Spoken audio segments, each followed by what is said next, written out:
have you heard of an idea called the competency crisis?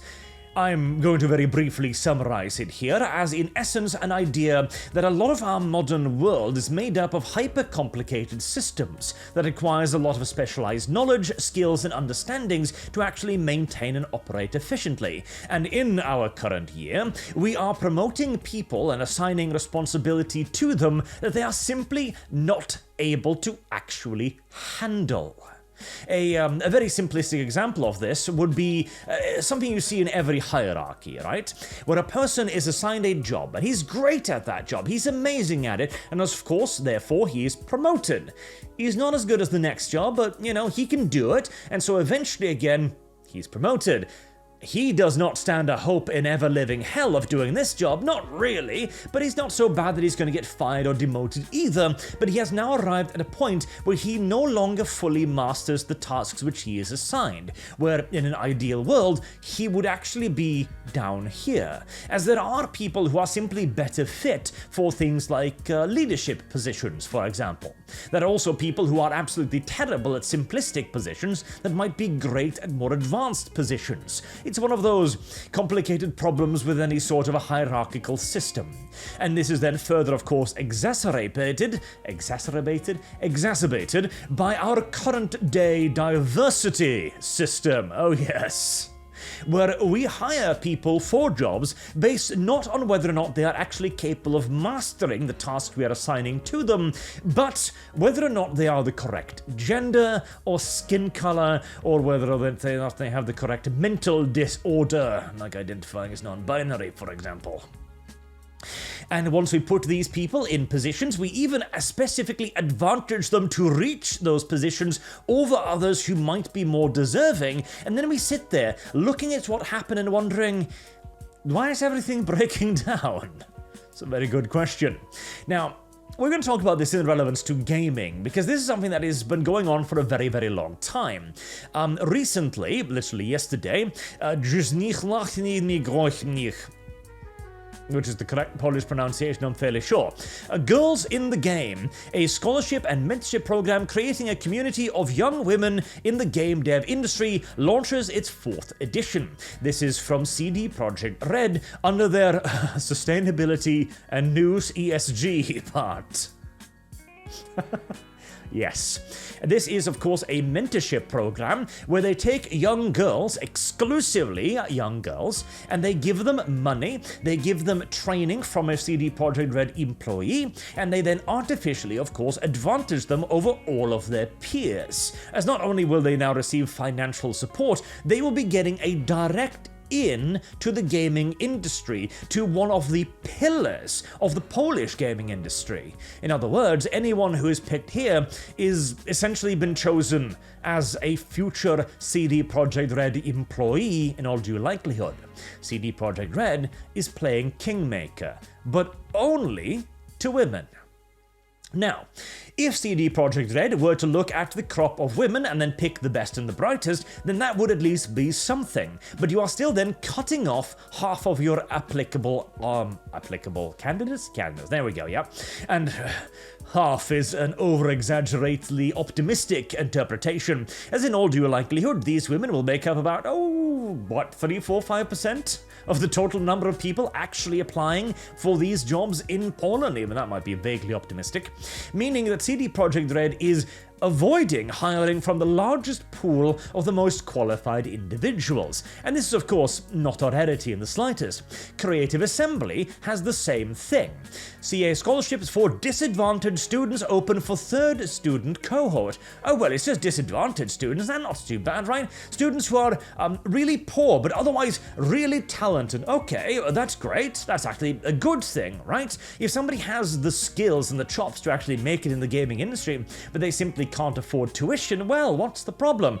Well, if we actually look at the scholarship, you may be eligible for £9,000 if you study game design, identify as a woman, or are from a minority ethnic background and are facing financial difficulties. Immediately we narrow the net somewhat, don't we? Where this is the last thing. They don't really give a shit about that. Like, £9,000 is a fair bit of money, don't get me wrong, but it's hardly a full ride, shall we say. The point is, identify as a woman of her minority ethnic background. That's the point. Creative Assembly is an ESG company. It is a diversity company that ballooned up to over 800 employees. I think actually 1,000 at one point. And then, worst part of all, stopped making good games. As that really is the clincher here. If companies were merely hiring based on their racial ideologies, then okay. If we didn't see any appreciative drop in quality, then shrug and move on, I do suppose. But every company that does this, Blizzard obviously has one. And again, inclusion in game scholarship. Let's see how inclusive they are. Right? Yeah, very inclusive. Yeah. That's very inclusive. It's 100% the same gender. I mean, at least you've got some white people here, so that's something, It's better than nothing. Yeah. It's better than Creative Assembly, I do suppose.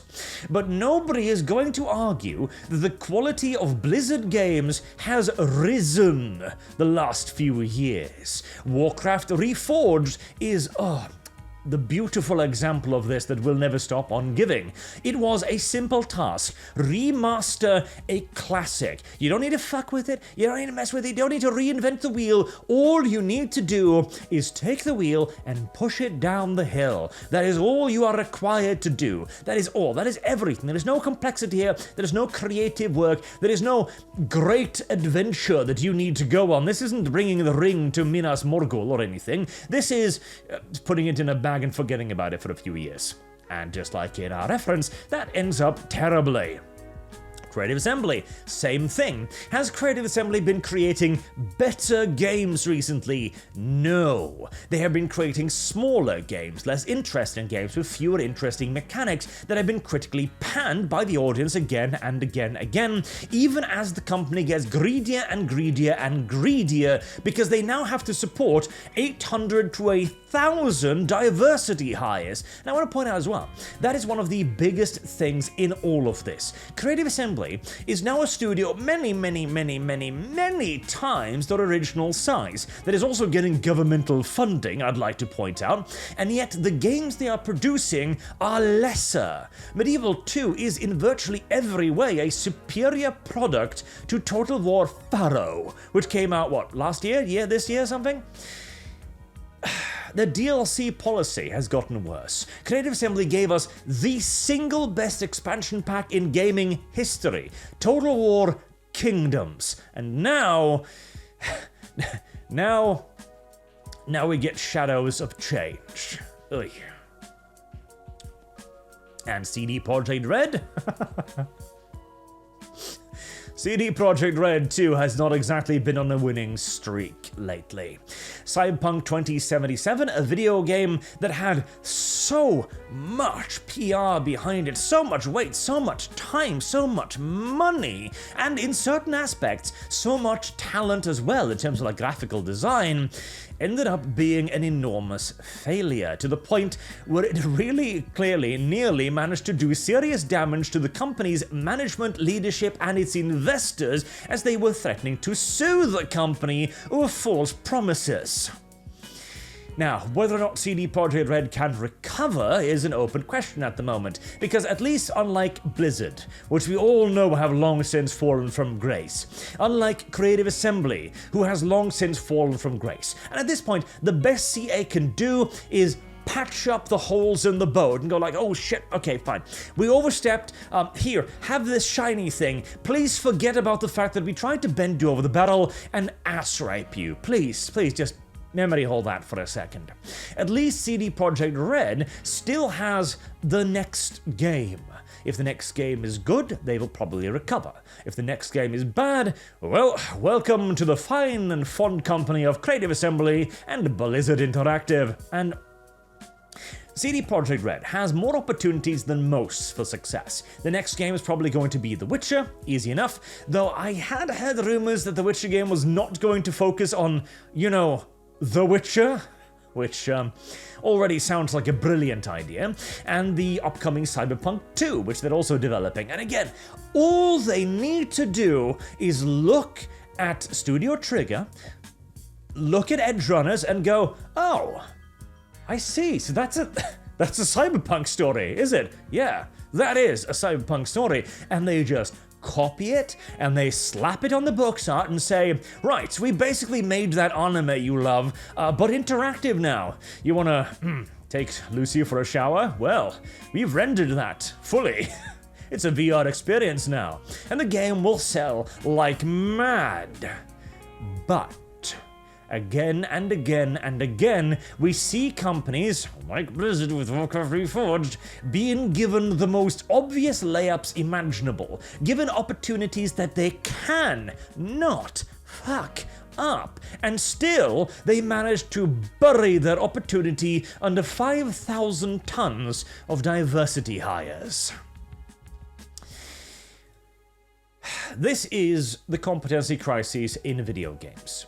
We see less graphic fidelity. We haven't seen any advancement in graphics for like half a decade practically at this point. We see more simplistic mechanics. We see more simplistic stories. We see less ambition across the board. Look back at the year 2000s. Oh god, the golden age of PC gaming. Half of the games coming out were either revolutionary in some way, or simply just incredibly well-made video games. Whereas now, I mean, we are sitting in 2024, and our Games of the Year's contenders are, what? Helldivers 2, a video game that has actively aggressed upon its fan base at every single solitary opportunity, and whose saving grace might be reversing every one of its decisions. Or Black Myth Wukong, which, don't get me wrong, is a perfectly adequate game, but it would not stand up to the year 2000 by any stretch of the imagination. We have done this to ourselves.